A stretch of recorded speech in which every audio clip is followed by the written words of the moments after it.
My YouTube channel. आज हम लोग इस वीडियो में ऑटिज्म के बारे में डिस्कस करने वाले हैं। तो चलिए शुरू करते हैं। तो जो ऑटिज्म होता है ये एक तरीके का न्यूरो डेवलपमेंटल डिजीज होता है, ठीक है। और ये जो होता है ये बच्चों में देखने को मिलता है, यानी कि ये एक तरीके से चाइल्डहुड न्यूरो डेवलपमेंटल डिसऑर्डर होता है। इसमें क्या होता है कि जो बच्चा होता है वो जो बच्चे होते हैं वो खुद में ही बिजी होते हैं, यानी कि खुद में ही क्या होते हैं, लॉक होते हैं। उन्हें बाहर की दुनिया से कोई मतलब नहीं होता है, बाहर में कौन क्या कर रहा है, कौन क्या चल रहा है बाहर में, उन्हें दुनिया से कोई मतलब नहीं होता। प्लस अगर कोई उनसे इंटरेक्ट करना भी चाहता है, यानी कि उसके फैमिली मेम्बर हो गए, उनके पेरेंट्स हो गए या फिर उनके फ्रेंड्स हो गए, तो वो उनसे इंटरेक्ट नहीं कर पाते हैं। वो क्या होते हैं, खुद में ही बिजी रहते हैं। प्लस उन्हें दुनिया के और चीज़ों में कोई भी इंटरेस्ट नहीं होता है कि कोई उनको चॉकलेट दिया या फिर कोई उनको टॉयज देता है तो वो जल्दी से दौड़ के, नॉर्मल बच्चे क्या होते हैं कि उनको कोई टॉयज या चॉकलेट देखा तो दौड़ के गए और बहुत ज़्यादा एक्साइटेड हो गए, बहुत ज़्यादा खुश हो गए। लेकिन इनमें वैसा कुछ इंटरेस्ट नहीं देखा जाता है कि वो बहुत ज़्यादा खुश हो जाते हैं किसी टॉयज को देख के या चॉकलेट को देख के। तो इनको किसी भी चीज़ में कोई इंटरेस्ट नहीं होता, प्लस किसी भी तरीके से ये इंटरेक्शन भी नहीं कर पाते हैं। प्लस क्या होता है इनमें कि ये अपने फीलिंग्स को शेयर नहीं कर पाते और प्लस दूसरे के फीलिंग्स को भी ये समझ नहीं पाते, यानी कि ये ना दूसरे के फीलिंग को समझेंगे और ना ही खुद के फीलिंग को ये शेयर कर पाएंगे। तो ये क्या होता है, इसी को हम लोग क्या बोलते हैं, ऑटिज्म बोलते हैं। यानी कि एक ऐसा बच्चा जिसमें कि कम्युनिकेशन, यानी कि वो अपने फीलिंग्स को एक्सप्रेस नहीं कर पाएगा या दूसरे के फीलिंग को समझ नहीं पाएगा या फिर किसी भी तरीके से इंटरेक्ट नहीं करेगा या किसी तरीके से इंटरेस्ट नहीं दिखाएगा, वैसे बच्चे को हम लोग क्या बोलते हैं, ऑटिस्टिक चाइल्ड बोलते हैं। यानी वैसे चिल्ड्रन जिसमें ऑटिज्म के सिम्टम्स पाए जाते हैं। इसमें बहुत सारे ग्रुप ऑफ सिम्टम्स पाए जाते हैं, इसी वजह से इसको हम लोग ऑटिज्म या ऑटिस्टिक सिंड्रोम भी या न्यूरो डेवलपमेंटल सिंड्रोम के नाम से भी जानते हैं, ठीक है। तो जैसे कि यहाँ पे नाम से ही क्लियर है ऑटिज्म, तो ऑटिज्म में क्या आता है, ऑटो आता है, ठीक है। ऑटिज्म में क्या आता है, ऑटो आता है। और ऑटो मतलब क्या होता है, सेल्फ। हम लोग हमेशा से पढ़े ऑटोगेमी या फिर ऑटोगेमी नहीं, जैसे पॉलिनेशन में हम लोग पढ़ते हैं। तो इस तरीके से क्या होता है कि ऑटो मतलब क्या होता है कि सेल्फ होता है, ठीक है। यानी कि जो बच्चा होगा वो खुद में ही लॉक होगा, सेल्फ में क्या होगा, वो बिजी होगा, ठीक है। अब अगर हम लोग इसके डेफिनेशन को देखते हैं तो क्या बोल रहा है, it is defined as the presence of abnormal and impairment development that is manifest before the age of 3 years, characterized by abnormalities of social development and communication and a restriction of behavior and interest, ठीक है। तो क्या होता है कि ये एक ऐसा एबनॉर्मल या इम्पेयर डेवलपमेंट है। इम्पेयर डेवलपमेंट यानी कि जो डेवलपमेंट होना चाहिए था वो डेवलपमेंट क्या हुआ, सही तरीके से नहीं हुआ, या फिर एबनॉर्मली कुछ चीज जो है वो इसमें क्या हो जाता है, डेवलप हो जाता है। और इसमें क्या होता है कि जो सोशल डेवलपमेंट यानी कि जो सामाजिक जो कला होता है, फॉर एग्जांपल अगर किसी से बात करना, अगर आपको कोई बुलाता है तो आप उनके पास जाते हो, कोई चॉकलेट देता है या फिर कोई बात बताता तो आप सरप्राइज या फिर खुश हो जाते हो, सैड हो जाते हो।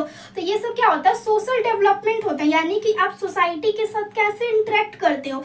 तो इन सारे बच्चों में ये सोशल डेवलपमेंट प्रेजेंट ही नहीं होता है, ठीक है।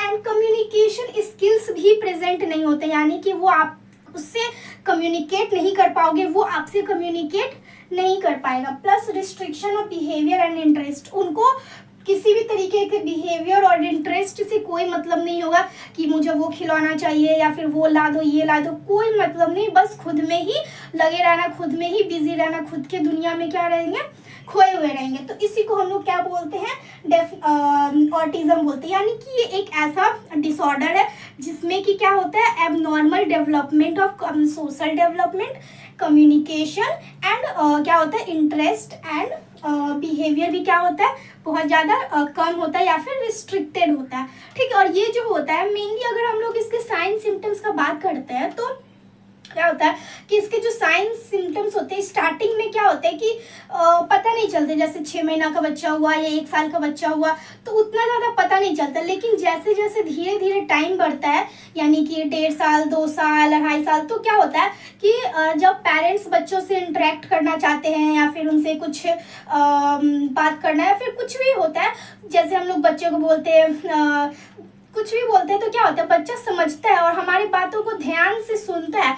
लेकिन इसमें क्या होता है कि बच्चा जो होता है वो, उनको कोई मतलब ही नहीं होता, पेरेंट्स कुछ भी बोल रहे हैं, हमारे आसपास कुछ भी हो रहा है, उनको कोई मतलब नहीं होता है।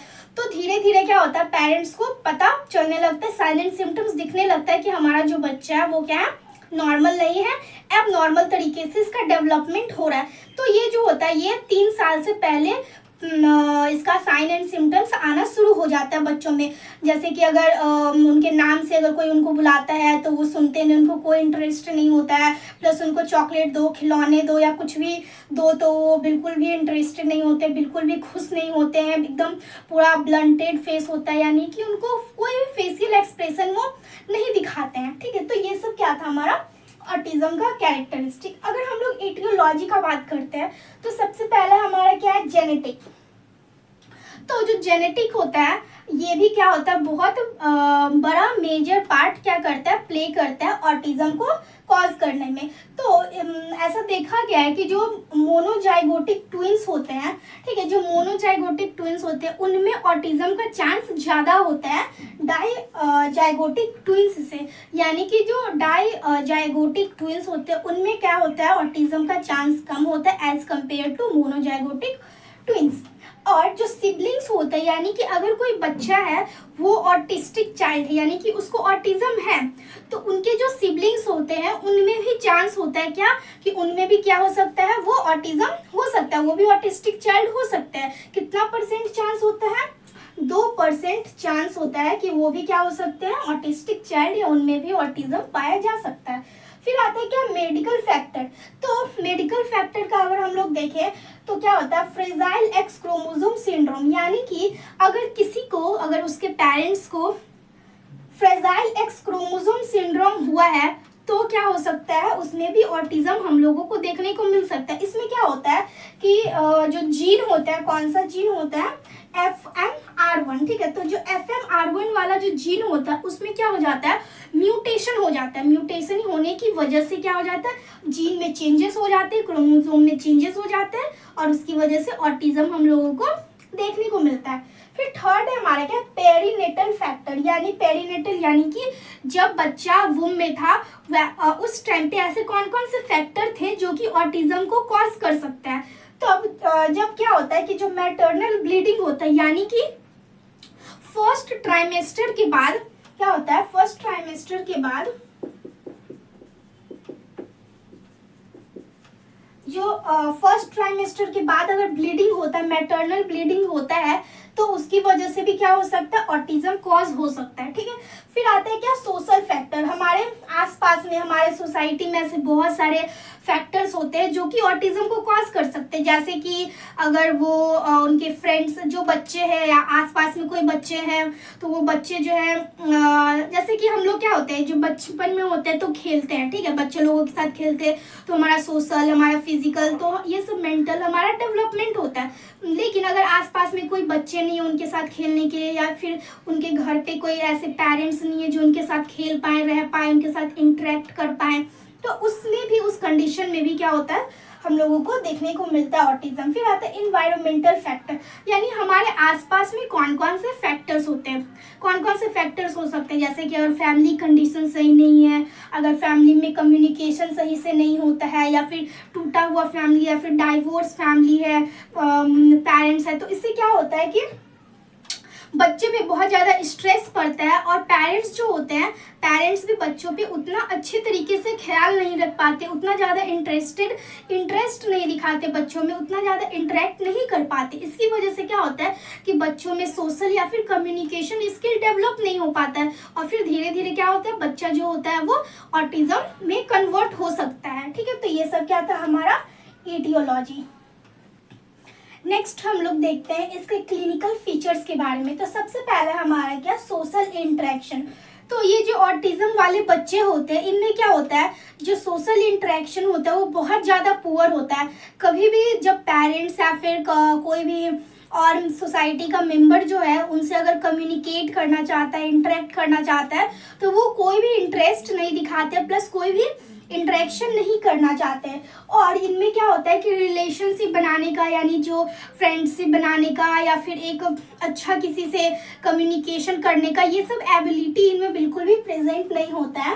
और क्या होता है कि अपने पेरेंट्स को भी ये क्या करते हैं, रिस्पॉन्ड नहीं करते। अगर उनके पेरेंट्स अगर बुलाएंगे, जैसे किसी का नाम राजू है तो राजू करके बुलाएंगे, या फिर ये लेके आओ वो लेके आओ, कुछ भी अगर बोलेंगे तो कोई भी रिस्पॉन्स उनको देखने को नहीं मिलेगा। प्लस क्या होता है कि अगर उनको कोई उनके नेम से भी बुलाता है फिर भी वो कोई भी रिस्पॉन्स शो नहीं करते हैं, ठीक है। और क्या होता है कि वो खुद के चीज़ों में लगे हुए रहते हैं, यानी खुद में ही वो लगे हुए रहते हैं, खुद में ही सिमट के रहते हैं। आसपास में कौन क्या कर रहा है, क्या चल रहा है, उन्हें दुनिया से कोई मतलब नहीं होता है। और क्या होता है कि और ऐसे बच्चों में ज़्यादातर देखा गया कि वो आई कांटेक्ट नहीं कर पाते, यानी कि जब उनसे कुछ पूछा जाता है, बात किया जाता है, तो वो आई कांटेक्ट नहीं कर पाते हैं। सेकेंड है क्या, इम्पेयरमेंट इन कम्युनिकेशन, यानी कि इसमें क्या होता है, ऐसे बच्चों में जो स्पीच होता है वो बहुत इम्पेयर होता है, यानी कि वो कम्युनिकेशन का, स्पीच का डेवलपमेंट नहीं हो पाता है बच्चों में। वो कम्युनिकेट नहीं कर पाते, ना ही दूसरे की ये बात है उसको समझ पाता है, ना खुद के बातों को एक्सप्रेस कर पाता है। फिर आता है बिहेवियर एबनॉर्मेलिटीज, यानी कि उनके बिहेवियर में भी हम लोगों को एबनॉर्मेलिटीज देखने को मिलेगा, जैसे कि वो एक तो बहुत ज़्यादा सुस्त रहेंगे, फिर उसके बाद या फिर एक ही चीज़ को रिपीटेटिव टाइम तक, मतलब बार बार किसी चीज़ को रिपीट करेंगे। इसको हम लोग इकोलेलिया भी बोलते हैं, यानी कि अगर हाथ को ऐसे ऐसे घुमा रहे हैं तो वो ऐसे ऐसे ही घुमाते रहेंगे, अगर ऐसे ऐसे कर रहे हैं या फिर ऐसे ऐसे कर रहे हैं, तो इस तरीके से वो बार बार एक ही चीज़ को रिपीटेड टाइम्स में वो करते रहेंगे, ठीक है। और छोटी छोटी चीज़ों पे क्या हो जाते हैं, वो अपसेट हो जाते हैं, यानी कि अगर उन्हें वो चीज़ करना है तो करना है, अगर उन्हें वो चीज़ नहीं करने दिया जाता है तो क्या हो जाते हैं, बहुत जल्दी वो लोग वायलेंट हो जाते हैं, अपसेट हो जाते हैं।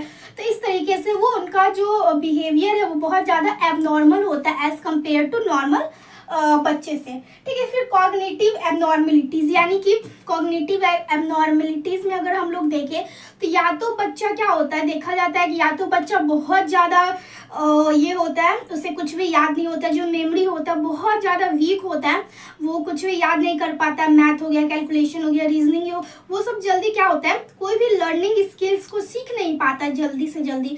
बट कभी कभी ऐसा देखा गया है कि जो उनका जो मेमोरी पावर होता है वो क्या होता है, बहुत ज़्यादा अच्छा हो सकता है, यानी कि एक्सीलेंट हो सकता है। तो ये दोनों चीज़ देखा जाता है बच्चों में, या तो बहुत ज़्यादा वीक होगा या फिर बहुत ज़्यादा मेमोरी पावर बहुत ज़्यादा एक्सीलेंट होगा, यानी कि बहुत ज़्यादा टेबल हो गया, मैप हो गया, ये सब देश, कैपिटल, कंट्री, ये सब बहुत जल्दी उनमें क्या हो जाता है, बहुत जल्दी वो लोग ग्रैस्प कर लेते हैं, बहुत जल्दी याद कर लेते हैं। फिर आता है क्या हमारा ट्रीटमेंट। तो ट्रीटमेंट में ऐसा कुछ स्पेसिफिक नहीं है, हम लोग थेरेपी देते हैं, जैसे स्पीच थेरेपी देते हैं हम लोग कम्युनिकेशन को इंक्रीज करने के लिए, इंटरेक्शन को इंक्रीज करने के लिए। फिर ऑक्यूपेशन थेरेपी देते हैं ताकि जो बच्चा है वो आगे चल के उसे कोई मोटर स्किल्स में, यानी कि कोई काम करने में कोई प्रॉब्लम का फेस ना करना पड़े। तो इसमें हम लोग क्या करते हैं, मोटर स्किल्स और ट्रेनिंग देते हैं, यानी कि नए नए चीज़ों को, स्किल्स को बच्चे को सिखाते हैं। फिर बिहेवियर थेरेपी, यानी कि हम लोग बिहेवियर थेरेपी देते हैं। इसमें क्या करते हैं, हम लोग पॉजिटिव रीइंफोर्समेंट कर सकते हैं, जैसे कि अगर हम लोग बच्चे को बोलते हैं कि अगर तुम ऐसे करोगे, अगर ये चीज़ तुम नहीं करोगे तो मैं तुम्हें चॉकलेट दूंगा, या फिर घुमाने ले जाऊंगा, या फिर कोई टॉयज दिला दूंगा। तो इस तरीके से हम लोग क्या कर सकते हैं, बिहेवियर थेरेपी को दे सकते हैं। अगर हम लोग मेडिकेशन का बात करते हैं तो मेडिकेशन में एक दवा है, मेडिसिन है फेनफ्लुरामीन, ठीक है। तो ये क्या होता है, बिहेवियर एबनॉर्मल बिहेवियर को ये कम करता है और आईक्यू लेवल को इंक्रीज करने का काम करता है। ये क्या नाम है, फेनफ्लुरामीन। और अदर भी ड्रग्स है जो हम लोग ऑटिज्म में काम में लेते हैं, जैसे कि प्रोमाजीन या फिर इमिप्रामीन। तो ये सब क्या होता है, हमारा अदर मेडिकेशन में आते हैं, ठीक है। तो ये था हमारा ऑटिज्म।